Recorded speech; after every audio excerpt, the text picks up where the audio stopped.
Het is maandag, zontje november. Dit is de Sportcast. Mij on tafel Heerenveen-trainer Robin Veldman. Robin, ja, verleden week had Roelof zijn dat je een slechte trainer bist, omdat je Marcus Linde net opstelt. Heeft je daarom ook nog twijfelen om te komen? Ik heb de hele week niet geslapen. Roelof, heeft je nog twijfelen? Het klopt nu al niet, Robin. Wat hij zegt. We zijn nog maar net begonnen. Hij wil aan kop beginnen. Ik moet nu al corrigeren.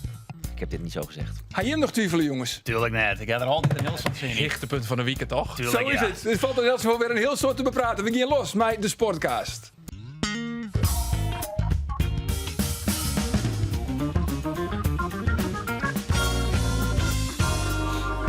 Heerenveen kwam met oude weekend net in actie. En Cambuur liet 2 punten lezen in de nummer 8 in Eindhoven. De wedstrijd eindigde in 3-3. Mijn naam is Arjen de Boer en dit is de Sportcast van Omroep Friesland. Ze schot een goal van Simons en die gaat erin. Die gaat er heel makkelijk in. 2-0 voor FC Eindhoven. Toch een schot van Houston. Aanloop, Mark Diemers zit hem gewoon heel zakelijk in de kruising onder de linkerkant. Maar het is nog heel een ouwtje, want die valt er binnen. Ja. 2-2. Eindhoven Cambuur wordt in minuut 72, 2-2. Toch een doelpunt van Ismaël Baou. Nee, dat slaagt net. Slaagt uiteindelijk wel. Komt die bal erin? Ja, hij rolt de richting. Hij rolt erin. 3-2 voor FC Eindhoven. Nou, Oscar Geustan, die staat voor en daar ploft die binnen. 3-3 voor Sportclub Cambuur. Jort van de Zanden maakt het toch in minuut 94 de 3-3. En hier aan tafel Ando Faber, Willem Vermeldvoort, Roelof de Vries en nogmaals de trainer van SC Heerenveen, Robin Veldman. Welkom mannen en natuurlijk een speciaal welkom voor jou, Robin. Er is een vrij weekend achter de rug, even lekker de kop leeg, even een keer voetbal. Wat is die in? Met de vrouw naar Ikea? Nee, donderdagavond met de dochter. Oh ja, naar Ikea. Wel naar Ikea, ja. Nou ja, Ikea stadion. we zijn een nieuw huis aan het bouwen. Dus daar moet ook een nieuwe slaapkamer ingericht worden. Dus het was even quality time samen daar. Ja, precies. Maar hoe is dat, een weekend zonder voetbal? Nou, niet, want vrijdag heb ik 4,5 uur met Johan Hansma gezeten. En zaterdag heb ik bij de jeugd gekeken. Gisteren eigenlijk de enige dag zonder. En, Hoe doste dat dan? Want ik zou vrij weekend, dus is dit al saai invult en de bouwstikker van Hoes. ja, maar dat doe ik niet zelf, hè? Nee, de inrichting. Ja. Het schijnt dat er nogal wat bij komt te zien. Daar komt wel wat bij kijken. Ja. En, maar met name voor mijn dochter, ja, dat is een tiener. Dus die begint al met haar make-up hoekje. En dus toen moest een spiegel komen. En zeg ik, nou weet je wat, we gaan even samen op pad. Dus dat was leuk, even samen zo. Ja, ik wie trouwens oude de week, want ja, het is toch een voetbalpodcast, dus laten we het ook over vooral het voetbal hebben. Oude de week wie ik bij de training in Zeist van Jong Oranje. En die trainen dan al om 11:00. Dus wij Is een mooi kwartier? Ja, we hebben 8 uur in de auto en dan 11:00 begint de training. En dan moet je alleen nog het eerste kwartier moet je dan filmen, want de rest is dan besletten. En het persmoment wie om 11:00. Dus ja, dan moet je even vermoeidje. Dus we hebben een heel soort sjoen. Met Paleis Soesdijk hebben we dan sjoen. En het hoes van Enzo Knol, die winnen het rek in Soesterberg. Heb ik even, Het is een voetbalpodcast. Ja, inderdaad.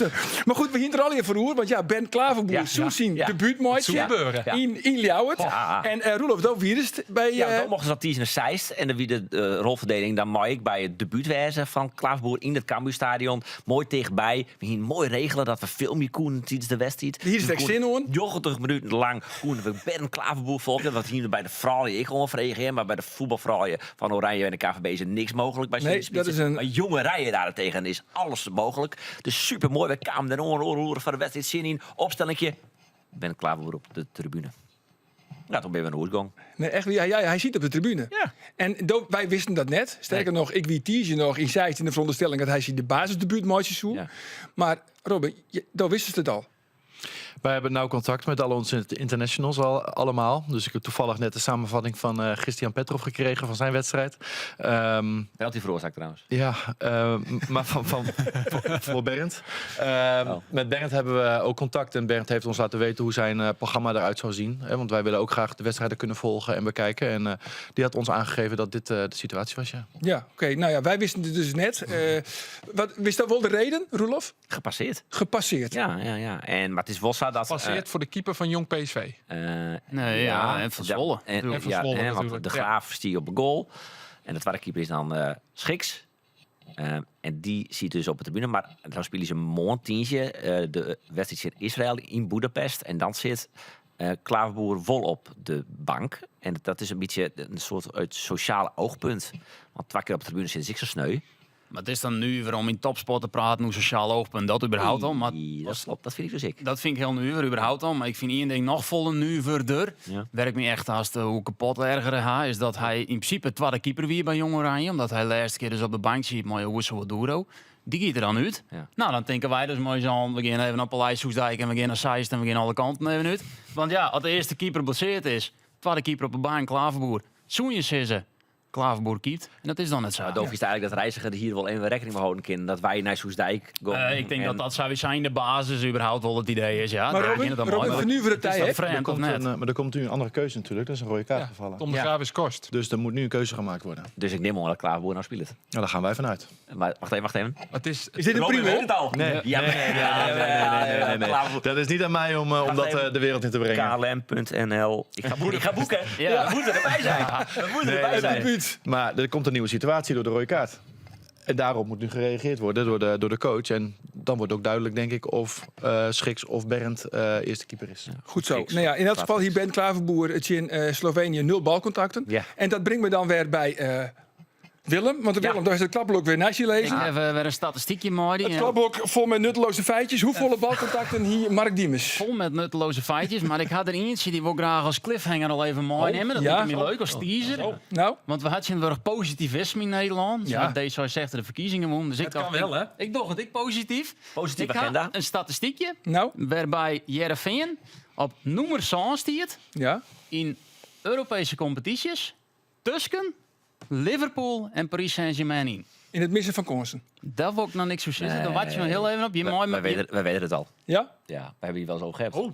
Nou, dan... Fysieke data is dat? Geef maar even... High intensity sprints. Nee, Oh. nee. Nee, ik net. Nou Een goed. paar weken geleden stonden ze in dat ook nog een top 10 Ik lijstje. weet het, denk ik, zo lang mogelijk 4-3-3 gespeeld. Exact. Oh, Die heb ik ook voorbij exact. zien komen. Dat is knap. Ja. Ik moet zeggen, hij is inderdaad ook net van mij, maar er is een website die had het helemaal onderzocht, zo'n 2010. Hoe vaak er fjouwe traai spelen is. Dat is 4 uur de opstelling die het meeste gebruikt wordt in het voetbal. Haast 50% van alle wedstrijden in de Europese top 6 wordt er fjouwe traai spelen. En daar is dit Heerenveen op plak zo'n, want die hebben zo'n 2010 313 keer maar fjouwe traai en dat zit al hier in dat klapblok. Ja, en dan is de vraag. Ik vind het een leuk feitje. ik vind net nutteloos. Nee. Maar ik vind dus nou de volgende vraag aan de trainer van Heerenveen, die je toevallig aan tafel zit zelf. Ja. Is het een gebrek aan improvisatievermogen? Nou, ik vind het heel zwart-wit dit. Want als je kijkt naar bijvoorbeeld de wedstrijd tegen Telstar, daar spelen wij bijvoorbeeld wel met 4-3-3.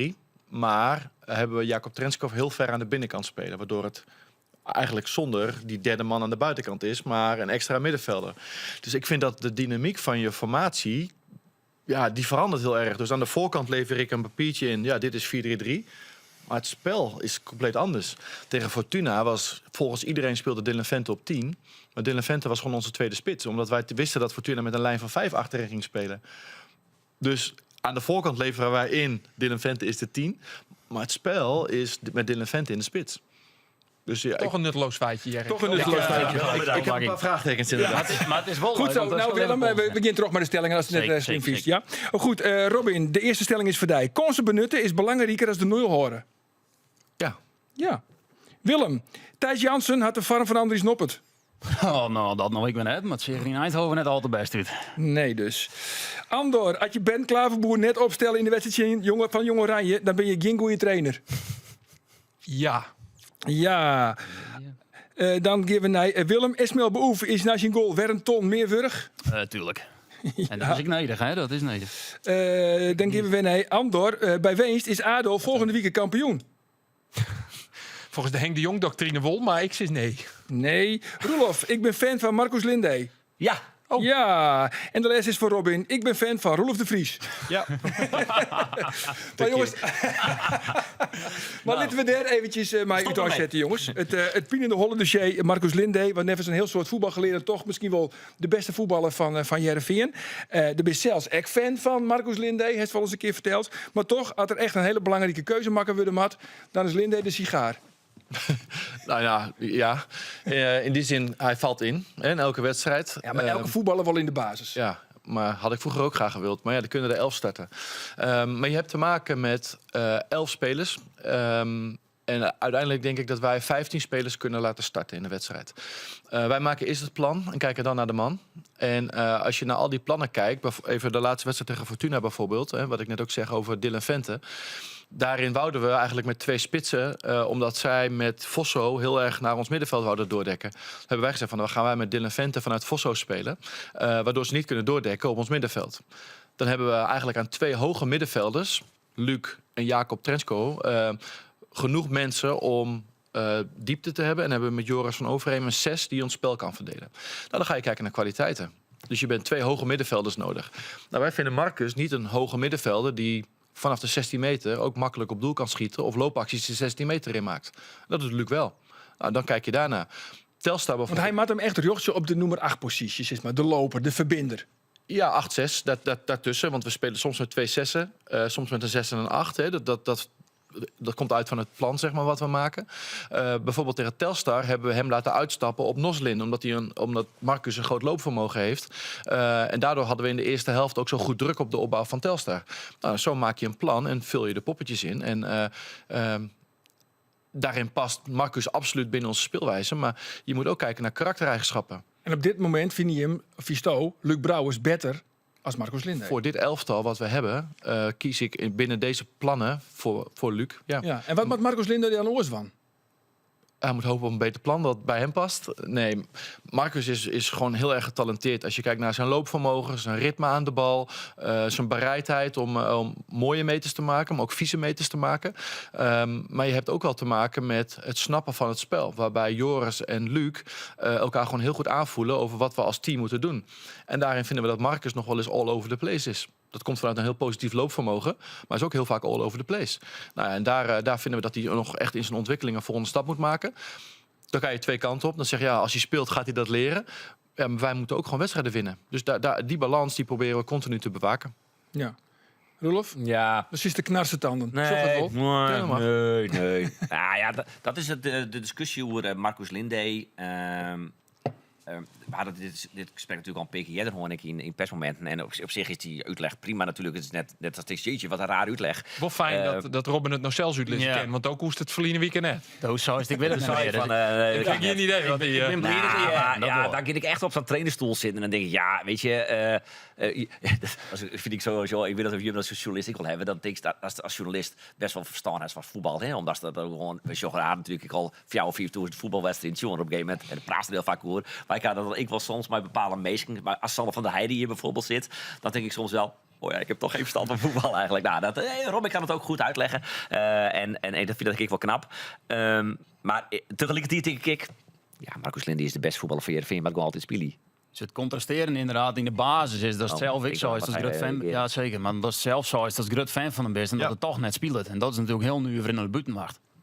Maar ik heb nog andere spelers die ook voor mij een prestatie of om ons een prestatie moeten neerzetten. En je moet met zijn kwaliteiten, want daar waar ik absoluut fan van ben, moet je ook binnen dat plan doen wat er gevraagd wordt. En dan kan je niet all over the place zijn altijd. Hè. Uitrollen naar de zijkant, hoog staan. Dan komen we op een gegeven moment, blijven we maar met 1 middenvelder over. En dat is gewoon een ontwikkeling die voor hem heel belangrijk is om... Ik snap dat idee wel en ik snap die argumentatie. Je kan niks zeggen van ja, Marcus Linde is gewoon de beste voetballer. Dus dat veegt al die argumenten hiervoor helemaal vod. Ja, maar gaat hij ook doelpunten maken? Ja. Hoeveel heeft hij er al gemaakt? Nou, dit seizoen nog niks, maar Luc Brouwers is ook nog maar 1. Ja, klopt. Maar dat komt omdat hij wel wat leger... Vorig seizoen speelde ik wel wat leger dan als hij wat meer op 8 positie speelde. En dan komt hij wat meer in de positie. En dus hij had wel een goed schot. En dus kom ik terug op het plan. We willen tegen Fortuna bijvoorbeeld met 2 hoge middenvelders en 2 spitsen spelen. Dus de welgewenste 4-4-2. Dat betekent dus dat je 1-6 overhoudt. Ja, ik kies dan voor Joris van Overheem om balans van je elftal te bewaken, omdat hij niet all over the place is. En die keuze en die afweging maak je steeds. En daarom tegen Telstar kies je voor het loopvermogen en het voetbalvermogen van Marcus om dat zo te doen. Tegen Ajax in de tweede helft, waar we even onder druk komen, waar we in vermoeidheid komen, brengen we Marcus in. En we kantelen eigenlijk wel een heel groot gedeelte ons spel richting omschakelmomenten. Wie dat een goede wissel van hij... Mooi, je wil een reactie hebben, hè? Nou, wij kan een discussies gewoon over die wissel beliert. Verbeek had je natuurlijk wat kritiek gewoon erop. En de meerdere media die er wat kritiek op had. En als wij dan beginnen over wisselbeleid, dan zorg ik die eetjes waar je niet in het sprankel in. En dan denk ik, goh, ga ik nog reageren. Ja, Nou, pak de camera. Ik doe het toch even anders, ik heb geen vraag gesteld. Die heb ik al gehad. We hebben Robin, we hebben een paar keer meegemaakt dat jij de wedstrijd niet kon kantelen door wissels. Hoe kan dat? Nou, volgens mij waren die momenten allemaal anders. Dus een individuele fout, Hopland bijvoorbeeld, de kopbal bij Groningen uit. De inworp tegen NAC. Heeft helemaal niks met je formatie te maken. Want tegen NAC bijvoorbeeld krijgen we geen kans tegen in die fase waarin we onder druk staan. Omdat we ons solide verdedigen. Alleen er komt een bal, die gaat over de zijlijn, die wordt ingegooid en ik sta nog steeds met verbazing over hoe dat kan gebeuren. Dus dat zijn allemaal losse momenten van elkaar. Maar ik denk juist dat de wisselmomenten die we gebracht hebben, heeft het gedrag van het elftal veel meer invloed op dan dat de wissel dat heeft. Dus ik noem even de wedstrijd tegen Telstar, waar we wel winnen, maar de laatste kwartier onder druk hebben gestaan.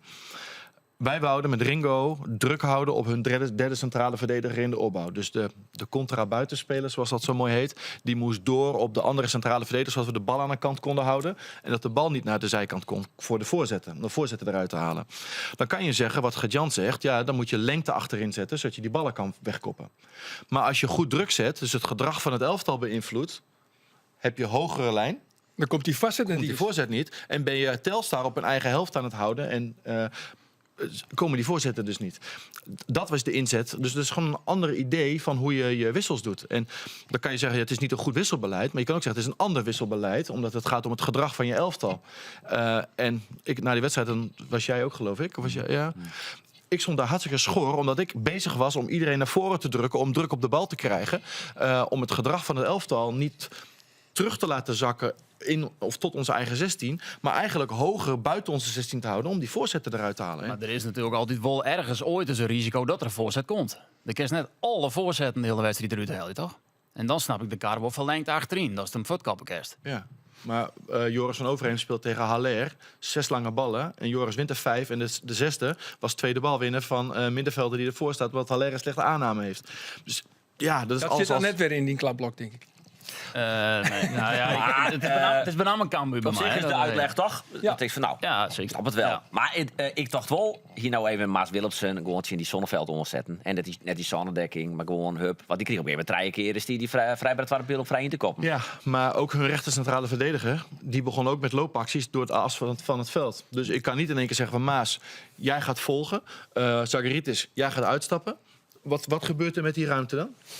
Ja. En boven dat, jongens, deze wedstrijd is al 4 weken in spelen. En Jervin heeft gewoon woon. Alleen het vond het alweer te We gaan naar Cambuur. Sjosto, ik wel eens naar de KKD? Ja. Ja? Sterker nog, Robin wie nog bij Almere City Cambuur per weekend. Ja, klopt. Ja, omdat je hem oefenen moest natuurlijk. Van die, Ja, analyse. Ja, analyse van Almere. Nee. Goed. Agile Tomadi, de keeperstrainer, is daar natuurlijk wel bekend. Dus die vroeg van, heb je zin om mee te gaan? En Almere Marknesse is natuurlijk niet een wereldreis. Dus ik zei, nou, leuk, vrijdagavond gaan we daarheen. Tuurlijk. Nee. Nou ja, Cambuur die spelen Aroene Sneurtje in Eindhoven. Dat wie doen nog de nummer 18 intussen in Eindhoven. Stond je in de plak. Ja, maar goed, wedstrijd eindigen in 3-3. Heren, dat is toch een teleurstellend resultaat. Ja, dat is als je voorhoudt naar de wedstrijd gaan een zeer teleurstellend resultaat. Want En ik nog een matige generale van de topper van komende ja, dat vreed. is wel jammer. Ik moet wel zeggen, het worden wel 2 contrasterende wedstrijden. Want thuis 15.000 man in ADO, dat wordt een heel andere wedstrijd. Maar dit is natuurlijk net een flinke goede generale. Dat is wel duidelijk. En ik vreeg de hele tijd van, ja, ben je hem nou blij op een punt? Want je maakt je uiteindelijk in de 94 minuten nog niet in. Of mis je er 2? Hoe moet je een beetje deze wedstrijd nou onvliegen? Nou, wat viest. Ik vind dat je er 2 missen, absoluut. En ja, de goals te makkelijk voor het doen. Ik had 2 identieke goals. De eerste goal met Scott van Oustan. Ziet Jansen net heel lekker bij. Gewoon Wat is er met Jansen nog hoor, jongens? Die doet er al hinnen. Die doe ik er ook in. Voor mij toch? Nee, Dit is de wedstrijd. weer in Eindhoven. Vorig direct al in Ja, Eindhoven. vorige week in Eindhoven. dat is een Jelien. Misschien vindt er Eindhoven het leuk of zo. Of heeft er een hekel aan worstenbroodjes, weet ik veel. Maar hij had je gewoon net zo volle mooi. Dat kan. Maar het is net dat hij nou in een zwieren vormdip zit. Maar hij zegt er net best uit. Nee. Dit wist even Jere naar Henk de Jong, naar ouderin van de wedstrijd. Nou ja, waar zelf de kansen gaan op 1-2-0. Ja, en dan wiest, dan krijg je hem een keertje weer. Of dan krijg je een kansje. En ja, hoe wij de goals bij jou, dat is echt zonde. Maar dat weten we nog ondertussen nog. En daar ben we de hele weekend mee bezig. We zijn echt aan het verdedigen en aan het trainen. Nou ja, het is zonde dat het voor nog toch wel lastig is. Ja, ze kregen dus wel een constant, maar ze waren net benut. Dat klinkt vast heel herkenbaar, Robin. Maar wat is nou in Jim eigen de ideale spits, jongens? Waar moet er nou bij Cambuur in de punt van onval? Ja, ik vind het lastig, want daar haast net echt... we hebben het hier met Jort van der Zanden Ekko gehad. Daar haast net echt noem een Joggen, een goalgetter. Rulke is dat net, Van der Zanden is dat net. Kian Visser zou dat wezen kennen, maar die komt nog te kwad. Binder is dat ontnota net. Dus er is voor mij net echt iemand die eruit springt. Dus dan zou ik tussen Van der Zanden en Rulke kiezen. Ik weet het toch als de volgende wedstrijd Rulke vanuit het begin zoen. Waarom spelen Van der Sanden net? Want ik dacht dat het goed met die Van der Sanden liet die even stingen. Maar dat... Nou, omdat heel simpel gewoon woen gaan, een keer op Riegen en never change winning teams. Van dit Hij wie steken- Scott geblesseerd. Ja, en dat ik nog natuurlijk, maar hij wie wel weer waarom uiteindelijk. Dus hij won, je hebt de speel gekend. Maar Henk Het waren gewoon mooi voor de treitjes in de Club. zeker, in de dat is voor hem blessure. heel mooi, ja, absoluut. Maar het is natuurlijk de vraag van, als je Rulke haat en je wint gewoon wedstrijden op Riegen, waarom zou je dan Rulke er weer uithalen? Dus waarom zou je scoren gaan? Maar Wat Jot beter is. het hing, ja, Jot is beter. Jot is absoluut beter. Alleen nog Rulke het invoordeel, hij zit een heel soort ballen op een goal. Ja, en dat is simpel geen heel soort analyse op loslitten, statistieken en een klapblok volschreeuwen. Als je een bal op goal zit, dan kan je scoren. Zo simpel is het. En dat hing het dus ik, want doodsides, het is lastig. En het had gewoon te krijgen met het feit dat het puur van de wedstrijd hou hing. Het is voetbal ingeest. Van der Zanden is een compleet orentype spits zoals Tony Rulke. Het is een jongen die het mooi voetbal, die naar links gaat, naar rechts. En Rulke stiet gewoon zo nou en dan in de spits. En shit die bal op goal. Het is meer een oude Duitse bombers. Idee. Duitse bomber. Nou goed, die ken ik doelpunten mooi. Jos toch wel eens naar Cambuur? Wat vies van Cambuur? Wat ik zie, vind ik dat ze een leuk positiespel spelen. Dat ze hele leuke vleugelaanvallers hebben. Die allebei een individuele actie hebben en voor heel veel dreiging kunnen zorgen. Ja, dus ik denk een verzorgd elftal. Ik ken Ismaël Boef natuurlijk nog vanuit Anderlecht. Dus daarom volg ik het ook wel een beetje. Is verrast door zijn ontwikkeling? Want ja, hij is eigenlijk steeds maar het antwoord op alle financiële problemen bij Cambuur. Ja, nee, ik ben niet verrast. Ik moet wel zeggen, vorig jaar met Club Brugge speelden wij dan ook tegen Anderlecht. En daar had ik niet het idee dat hij zo makkelijk ook in de KKD in Nederland aan de bovenkant mee zou spelen. Daar vond ik hem... wij speelden dan met Club Brugge tegen Jong Anderlecht, zeg maar. Toen vond ik hem heel hongerig en heel gretig. Dat ik dacht van, wat naïef met verdedigen, gek instappen of gekke ballen inspelen.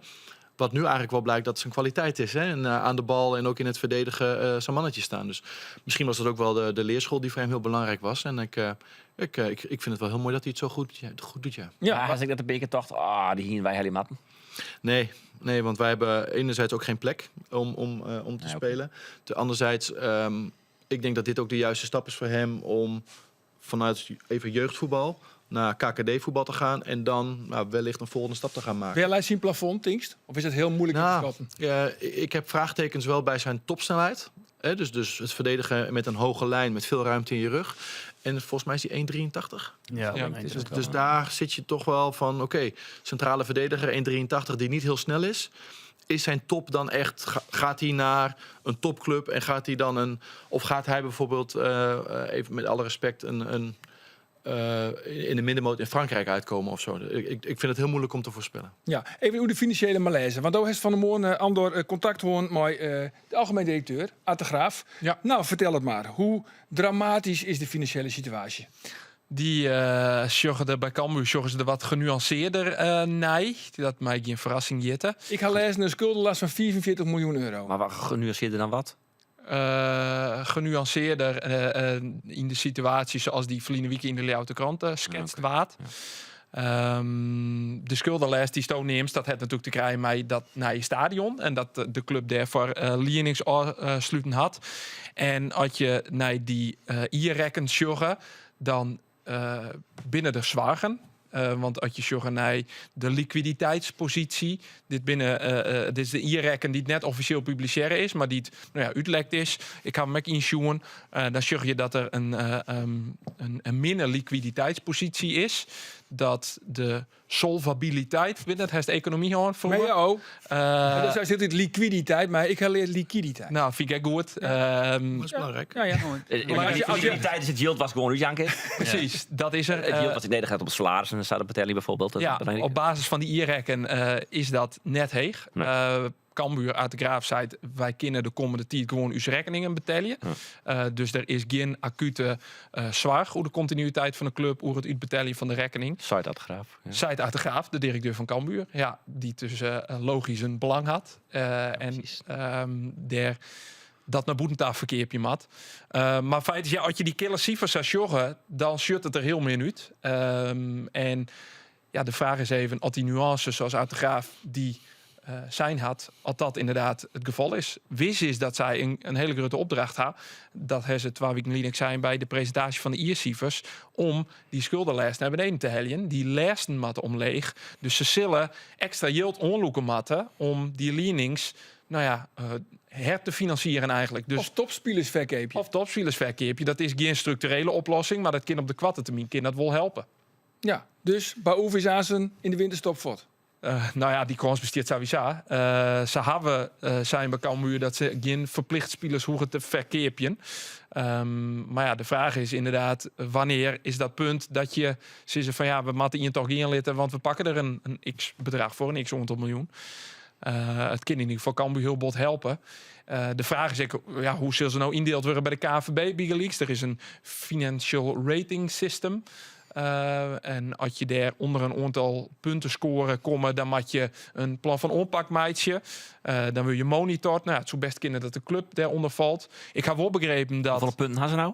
Section toch, of zo? Volgende krijgt Bob. Ja. Krijgt Bob de laatste categorie. En dan kan ze natuurlijk nou vrij groot dat ze in die laatste categorie Ja, komen. want wie is sectie volgens mij? En de Fufje, als ze onder 15 is de grens. Ja, klopt. vind je wie bijvoorbeeld die de laatste eerste hebben we nog hoe van 20 naar 26 gongen, om maar een vergelijking te maken. Ja. En kan weer nou nee, dus dat is wel zorgwekkend natuurlijk, want dan Zeker. krijg je punten aantrekken.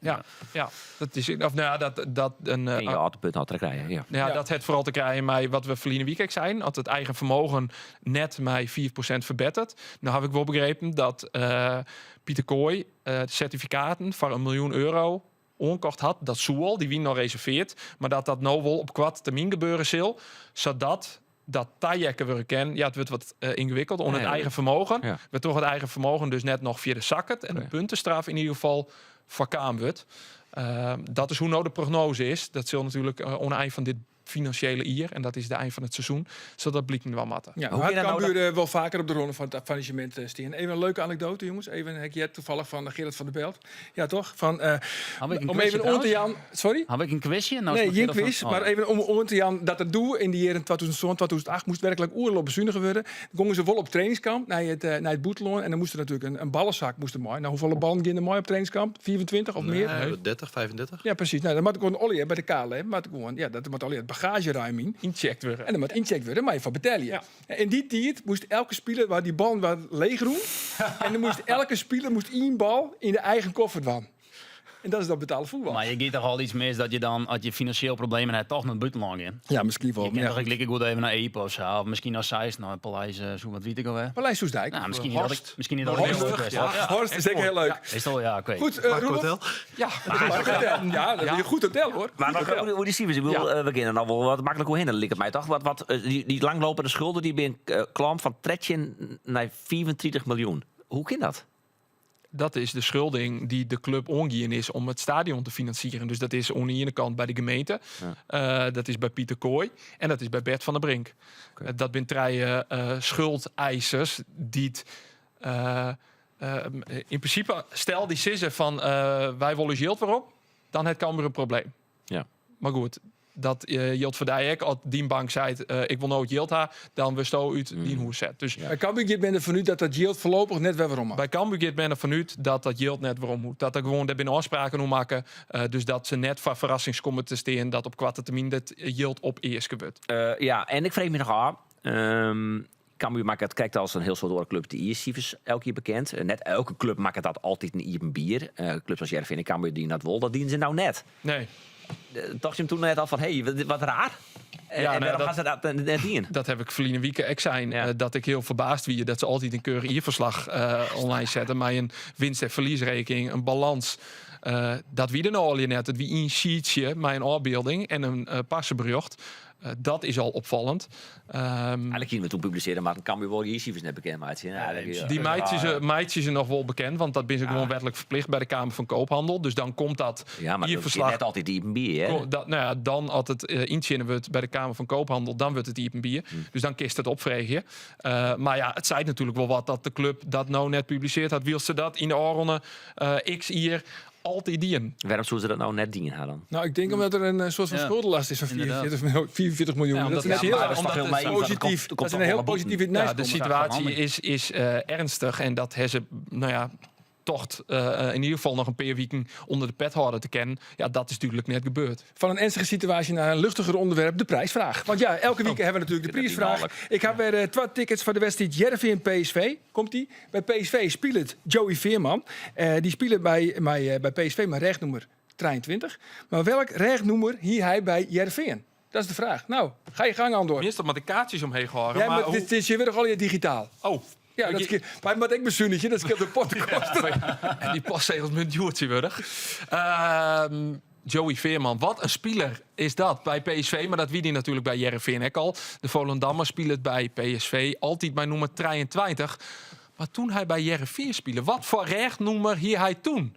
Dat is de grote vraag. Jou het antwoord, dan weer je kaartjes voor die kreker op, ik zie uit mijn holle 6 december, Robin, klopt het dat? Sneur 6 december, Jelve 4 in het Abelensra Stadion, Sportclub Heerenveen, Chin PSV. Het rechtnummer van Joey Veerman, dus bij Heerenveen. Mail het antwoord naar sport@omroepfriesland.nl. Telefoonnummer, hoort er net bij, adreswol en waar wit meidje kans op kaarten. Adres goed trouwens, ik net meer, want Nee, we sturen het net maar op. Dus mailadres is genoeg. Zo is Ja, het.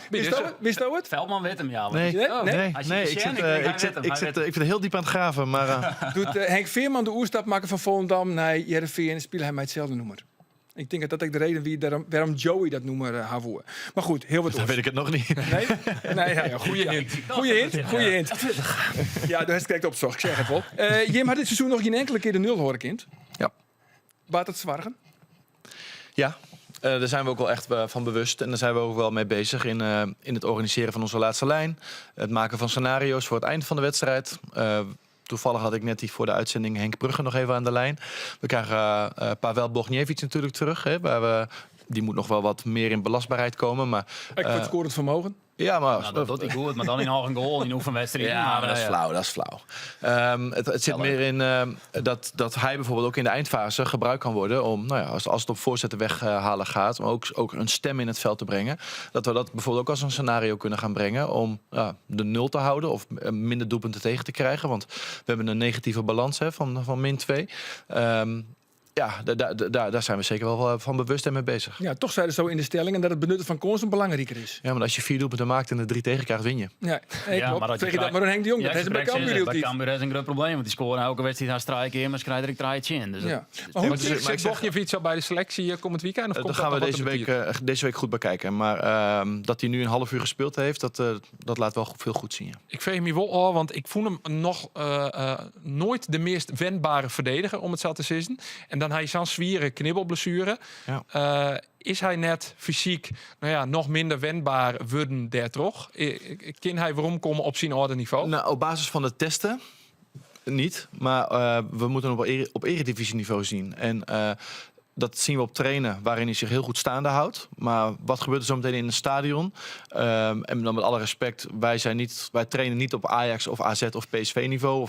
Dus we moeten kijken hoe hij tegen die tegenstanders, zeg maar, fysiek ook overeind kan blijven. En misschien ook wel in de wedstrijd als tegen Fortuna, met veel ruimte in je rug, hoe hij daar overeind kan blijven. En ja, daar ligt niet veel ruimte om te testen natuurlijk.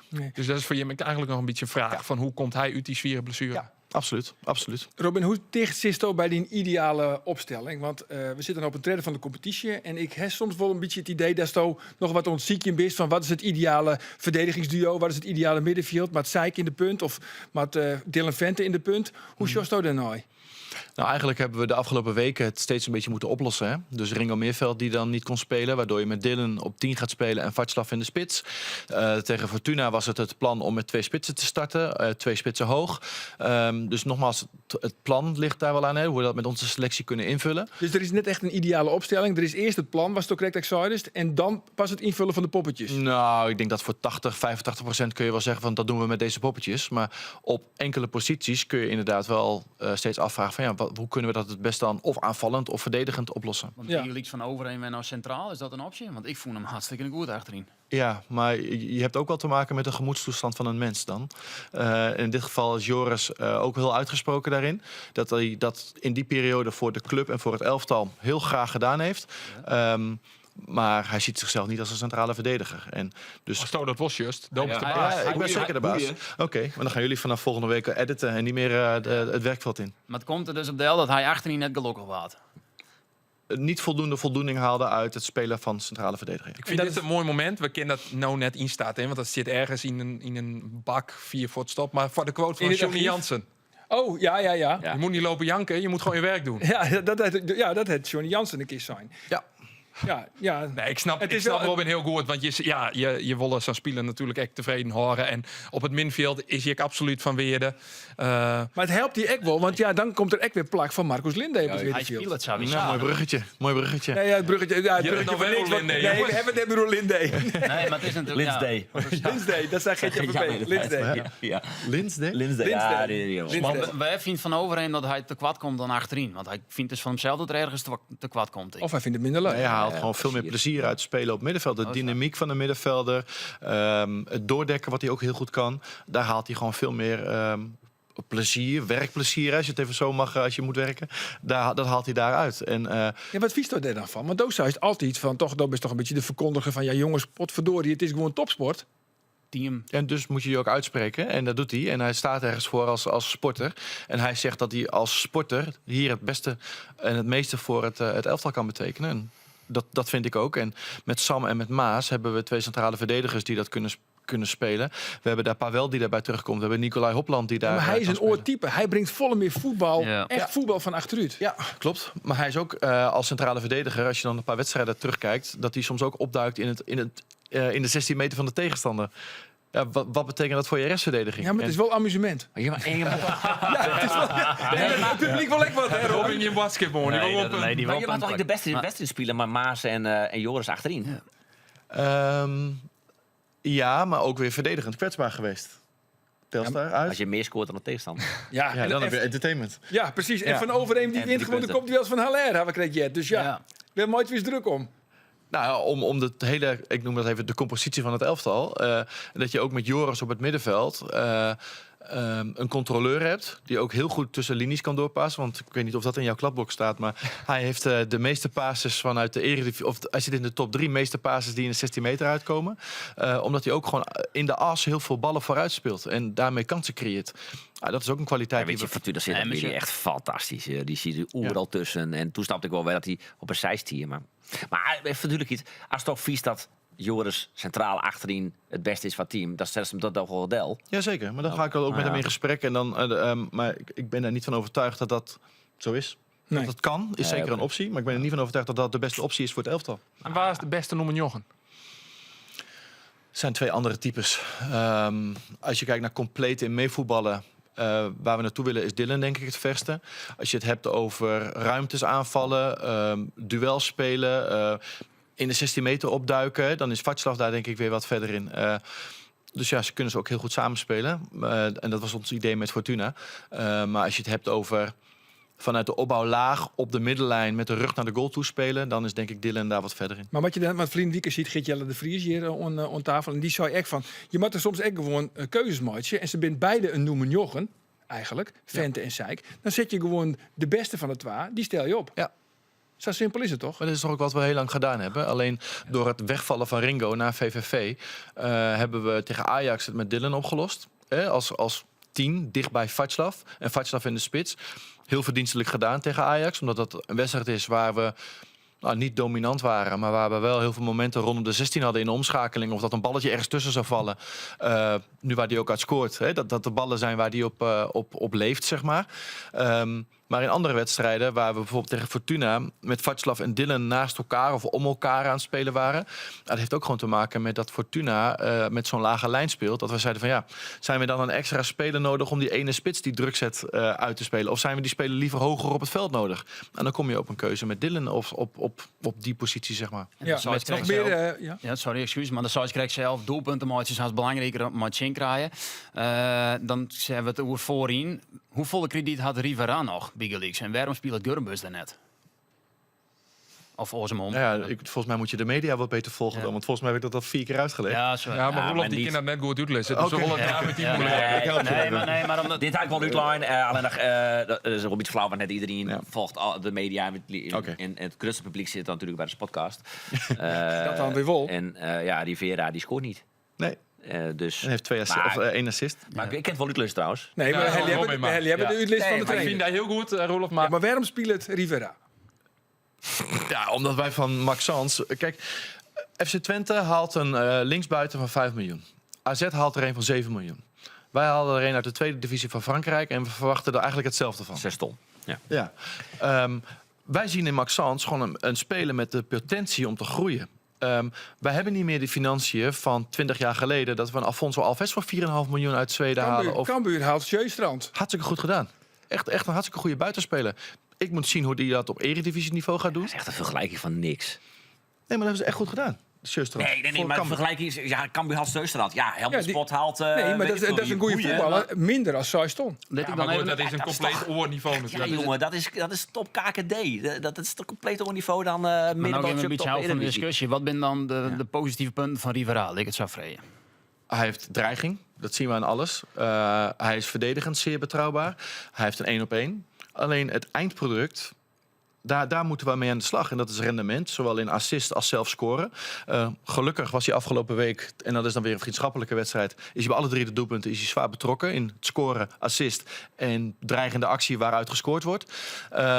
Alleen dat moet hij nu doortrekken naar eredivisieniveau. En die druk legt hij zichzelf op. Hè? Want hij komt, denk ik, bij Ajax 3 keer in de gelegenheid... om vanaf rand 16 tot een doelpoging te komen... die eigenlijk alle 3... bijna ongevaarlijk zijn geworden. Dat is het rendement waar we met hem op zitten. En daar trainen we mee, daar werken we mee. En dat is volgens mij ook waar Heerenveen vroeger de tijd voor kreeg. En nu merk ik dat we daar de tijd niet voor krijgen om een speler... of met een krasje of met een bepaalde potentie... de tijd te geven om te groeien naar dat niveau. En ik denk dat we allemaal kunnen zeggen dat die groeit. En hoeveel die het had er nodig, denk je? Hoeveel krijgt er? Nou ja, zolang er ook geen concurrentie is die hele wedstrijden voor hem het verschil gaan maken. Kijk, Esser speelt nu nationaal onder 19. Die kunnen we niet elke week vanaf de start het verschil laten maken. Die kunnen we laten invallen tegen NAC. Geweldig ingevallen. Valt in tegen VVV. Geweldig ingevallen. Die moet ook gaan groeien in het volhouden van en het constant presteren. Dat is ook een belangrijke. Nou ja, Maxence in die zin presteert vrij constant in verdedigende taken, aanvallende dreiging. Alleen dat laatste stukje, daar wachten we allemaal met smart op. Maar daar hebben we gewoon heel veel vertrouwen in. En ook in de manier waarop we met hem werken.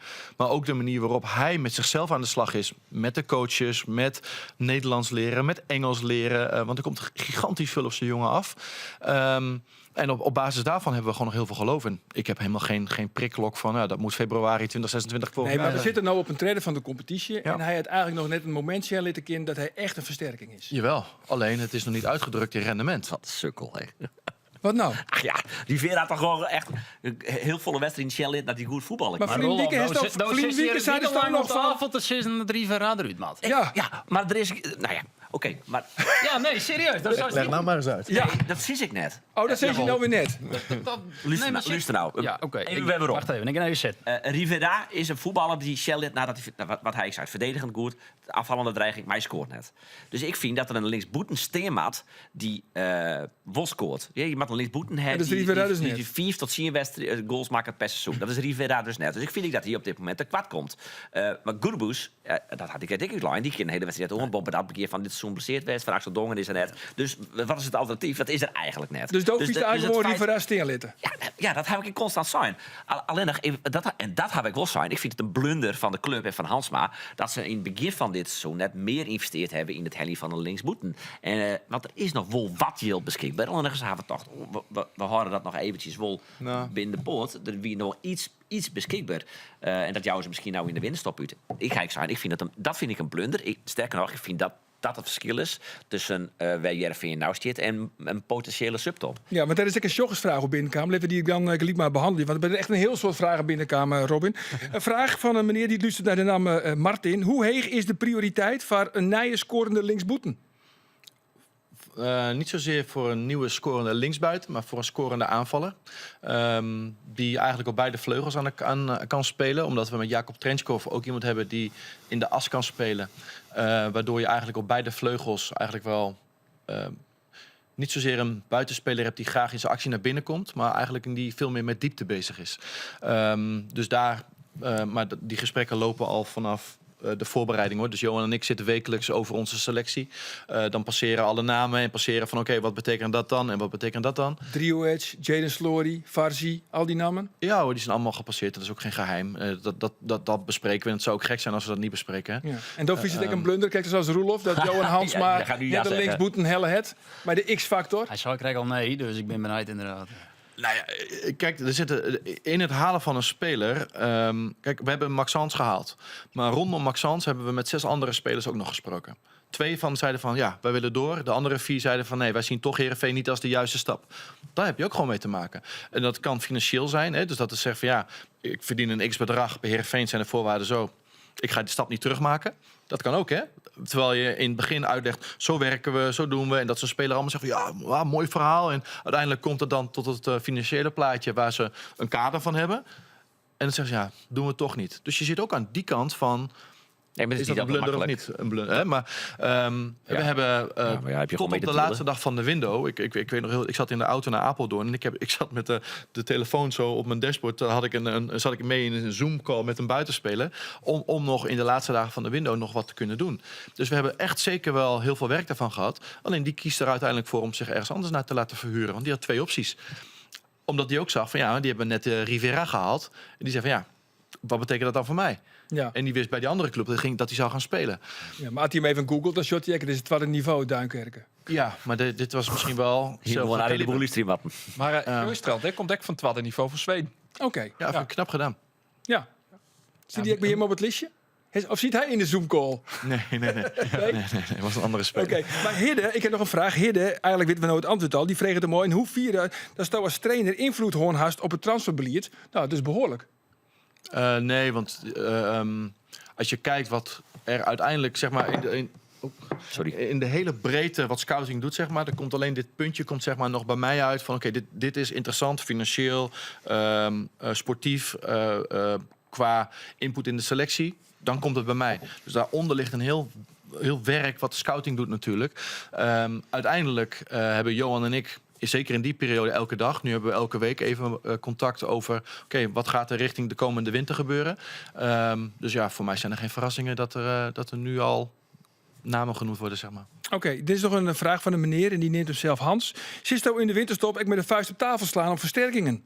Zo'n de smalle selectie en de kwaliteit van de bank. Dat zou onnodig moeten zijn, denk ik. Want die gesprekken lopen al en we zijn al hartstikke druk bezig. Dus ik hoef nu niet meer voor een schokeffect te gaan binnen de club, hoor. Maar er komen sowieso versterkingen Daar zijn we al mee bezig, ja. in de winter.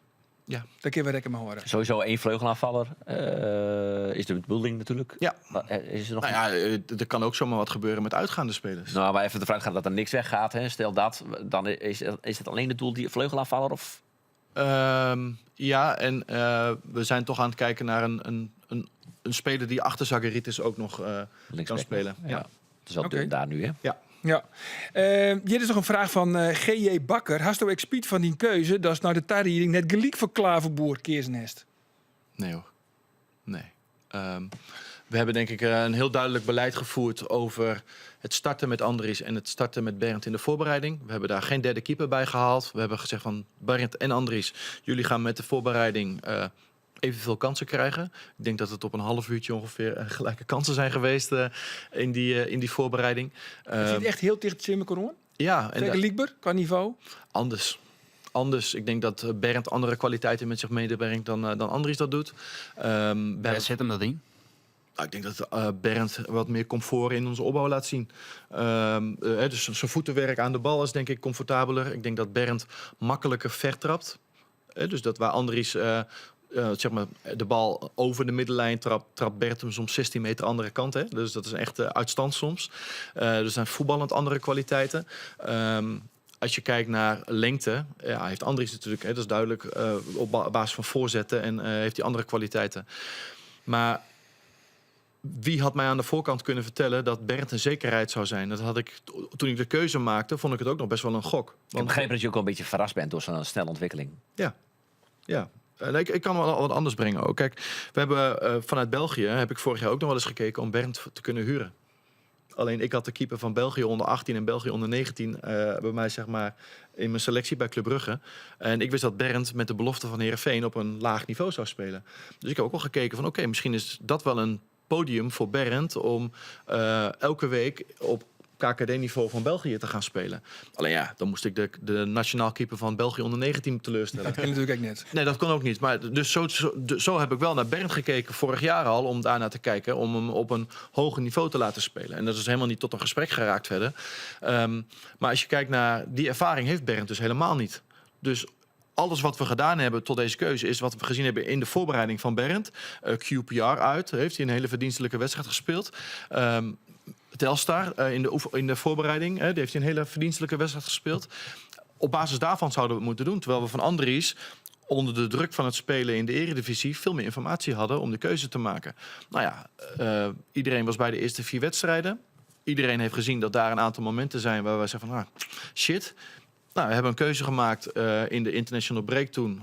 Al heel snel gezegd, oké, Bernd, we gaan Andries vervangen als eerste doelman door jou. En eigenlijk heeft Bernd dat heel goed gedaan. Maar als resultaat dat hij binnenkort zijn debuut maakt voor Jong Oranje in Israël. Gaan we vanuit. Rolof, heeft het tickets al boekt? Ja, we moeten naar Boedapest. We moeten naar Ik ben Boedapest. wel benieuwd, Robin, want er is nou iets langer als een Jelle hier, de haartrainer van Heerenveen. De Sierstier kijkt naar die onstelling. Het wie een dream om haartrainer van Heerenveen te wezen. Hoe just nou waarom op die oorronde? Nou ja, 8, 9 maand als haartrainer van Heerenveen. Is het was die voorsteld hiest? Ja, zeker met het terugkeren, waar je nog gewoon heel veel mensen kent. Hè. Dus ik was afgelopen zaterdag bij de onder 19, bij de onder 21 kijken. En dat zijn eigenlijk al die ouders waarvan ik die kinderen vroeger vastgelegd heb in de jeugdopleiding. En dan zeg ik, dat zijn echt maar de 8 jaar die ik weg ben geweest. Al die 8 jaar zijn die mensen nog op de club. Dus in die zin de mensen, zeg maar. De intensiteit van de baan is natuurlijk... ik zit morgenavond weer met jou in Dokkum, is het? Ja. Snabbeltje. Dus mocht ik dat wel zeggen? Ja, Dat mag je wel zeggen. Alles mag, ja. Ik doe het gratis zo. Oké. ja. Echt waar. Liefhebber. En waar je wel heel erg mee komt is... Kijk, je komt vanuit de beloftestaf. Daarin ben je altijd afhankelijk een beetje van wat er rondom een eerste elftal gebeurt. Nu moet ik die keuzes allemaal maken met een veel grotere staf. Dus ik vind wel dat we hebben een hele nieuwe staf moeten samenstellen. En als je kijkt hoe we samenwerken... en vind ik dat wel een absolute verdienste van wat Johan... en ik durf dat ook naar mezelf te wijzen... hoe we dat neergezet hebben met de juiste mensen... de juiste kwaliteiten, maar ook de juiste rolverdelingen van de mensen. Waardoor we... best wel veel rust hebben op de werkvloer, omdat iedereen weet wat hij moet doen. Iedereen is heel betrokken in wat hij moet doen. Dus ik bevalt eigenlijk wel heel goed. Ja. Dus die dream, zoals dat toen hier is. En dat eerste wat emotionele moment zit toen voor het eerst het Abelense stadion op een wedstrijd daarin stapte. Dat is eigenlijk nog altijd iets aan. Ja. Net als het weer, Maar dat emotionele momentje had niet zozeer eigenlijk met Heerenveen te maken of zo. Dat had veel meer te maken dat dat met mijn opa was destijds. Dat die foto kwam in één keer bij mij naar boven. Het kippenvelmoment dat je bijvoorbeeld de tunnel uitloopt bij de Kuip en zo. Ja, dat is een moment dat is heel moeilijk te volgen, zeg maar. Weet je? Ik was vroeger ook gewoon fan van spelen van voetbalmanager. En dan was ik de hele zomervakantie voetbalmanager aan het spelen. En dan speelde je in de Kuip. En dan, nu sta je daar zelf in één keer. En dat is best wel... onwerkelijk, zeg maar, om dat met mijn route, zeg maar, zo mee te maken. Ja, en voetbalmanager, maar straks spielerskapje. Ja. Linksboetens. Maar ik moet eerlijk, ik ken echt heel veel namen. Ja, hè? En het klinkt dat is stom, helpvol. maar Ja, Ik had het is het heel volle... Waar is dan de beste? Drioesh, Slory of Farsi? zij zijn alle 3 anders. Waarbij Drioedge en Slory dichter bij elkaar zitten, hè, met het aanvallen van ruimtes. Fadji brengt veel meer creativiteit en tussenlinies spelen, want die kan ook als 10 spelen. Als je zegt van wat moet je echt toevoegen, dan zijn het denk ik veel meer de profielen van Drioedge en Slory. Hè, dat je daarnaar kijkt. Maar Fadji kan ook wel weer een buitenkantje zijn voor ons van een speler die iets bijzonders kan gaan brengen. Dus er zit een soort businessmodel aan en er zit een prestatiemodel aan. En ik kies nu wel voor het prestatiemodel. Ik zit het Voor ook het eens te prestatiemodel. trainen. Maar Jongens, is we dat nog moeten- wel haalbaar? Oh, dat weet ik niet. Ja. Ik sta echt, en dat meen ik echt, In de Case International. ik sta af van salarissen, ik sta af van transfersommen. Ik krijg van Johan gewoon te horen, pas binnen ons pakket. En als het op het randje is, dan kan ik... Johan, kom op. Maar in principe sta ik af van transfersommen en salarissen. Ik weet ook echt niet wat spelers verdienen bij ons. Dan Hey, ben je nog nog even, even ik net helpen, toch? Die valt nou heel iets vaker in. Die maakt het doelpunt in de Champions Ja, dat League. maakt de kans wel veel kleiner. Ja. Slory, Soe. realistische wijze. Als het just naar het speelminuut niet de eerste. Ja, een goed jaar, een half jaar bij Dordrecht zat hij vorig jaar. Hè, dat hij daar een goed half jaar gehad heeft. Siboui ook. Ja. Ja. Leverde hier ook niet. Scoort die wel aardig bij in België. Bij Sint-Truiden. We moeten een beetje vaart maken, jongens. Want we moeten vaart maken, want we precies. zitten op het oerhaast. En oorschrijven problemen met Geert Jelle de Vries. Want ja, Vlien Wieken mocht Geert Jelle nog een vraag stellen. En als we die nou net zitten, dan wordt het lelijk. Oei, ja. Dus jongens, start er maar in. De vraag van Geert Jelle de Vries. Geert hij op data, geert hij zijn opstelling maar zien of ik een beetje op gevoel? Onderbuikgevoel? Nou, net per se onderbuik, maar ik bedoel, we hebben alle uw gevoel, kan je net uitschakelen. Maar data is data. En ik ben net heel erg van de data. Geert van Tun wel, maar Willem, hè? Hebben we nou Geert, zo- Ja, Willem is echt van de Ik ben van data. de data. Maar Maar ik ben, Geert is echt van de onderbuikgevoel. ja, maar ik ben wel benieuwd hoe de trainer van Heerenveen, Robin Veldman, hoe die verhouding een beetje shut. Nou, zeg het maar. Ja, we doen eigenlijk op basis van data laten we ons niet beïnvloeden. We laten ons wel ondersteunen. Dus alles wat er uitkomt gebruiken we om mee te nemen in de evaluatie van de wedstrijd. Maar aan de voorkant van het maken van ons plan, hè, want wat ik net uitleg, daar kijken we eigenlijk helemaal niet naar de data. Daar kijken we gewoon van oké, wat zien we? Dit doet de tegenstander. Dit zijn onze kwaliteiten. Zo gaan we er een plan op maken. En uiteindelijk de data gaat ons wel aangeven of dat gelukt is of niet. Dat zien we zelf eerst. Hè, maar we worden ondersteund met data. Bijvoorbeeld over is onze rechterkant gevaarlijk? Is onze linkerkant gevaarlijk? Rechter. Ja, maar dat vind jij. Maar onze linkerkant heeft bijvoorbeeld meer voorzetten. Alleen onze rechterkant heeft minder voorzetten, maar wel meer assist, omdat Jacob Trenskov meer aan de binnenkant speelt. Dus je probeert op basis van wat je uit je datarapport krijgt, probeer je wel eigenlijk je gevoel bevestigd te krijgen. En meer is het ook niet. Maar dat van Ringo Meerveld eigenlijk een beetje uit de training helpt, omdat hij wat moeite had na de eerste man. Dat komt dan echt uit de data, denk ik. Dat is fysieke data. Ja, precies. Dat is fysieke data. En daarin kun je, en dat ligt wel wat verder. Want onze spelers die geven zeg maar ook, als ze op de club komen, moeten die sprongtesten doen of hamstringtesten. En als daar vermoeidheid uitkomt, omdat ze lager springen dan dat ze normaal doen, dat is vermoeidheid, dan kun je zeggen, oké, we doen voor deze spelers spelen we 6 keer 3 minuten, ik noem maar wat.